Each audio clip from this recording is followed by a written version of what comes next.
হাতের কাছে থাকা সামান্য কিছু উপকরণ দিয়ে বানিয়ে নিলাম নামি দামি ব্র্যান্ডের নিউটেলা। বাজার থেকে কিনতে গেলে গুনতে হতো অনেকগুলো টাকা।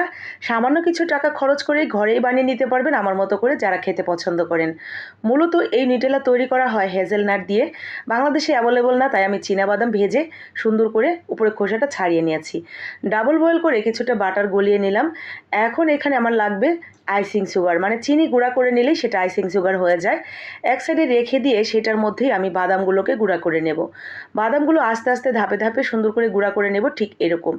এরপরে পরিমাণ মতো চিনি গুঁড়া দিয়ে দিব। এরপরে আবার ব্লেন্ড করে নেব। ব্লেন্ড করার পর ঠিক এরকম আঠালো হয়ে যাবে। এই পর্যায়ে দিয়ে দিব কিছুটা কোকো পাউডার। যতটুকু খেতে পছন্দ করবেন টেস্ট অনুযায়ী কোকো পাউডার অ্যাড করে দিতে হবে। কিছুটা বাটার দিয়ে দিলাম। ব্লেন্ড করার সময় আমি আরও কিছুটা বাটার দিয়েছি। সামান্য 1 চিমটি লবণ আর সামান্য 1-2 ফোঁটার মতো ভ্যানিলা এসেন্স।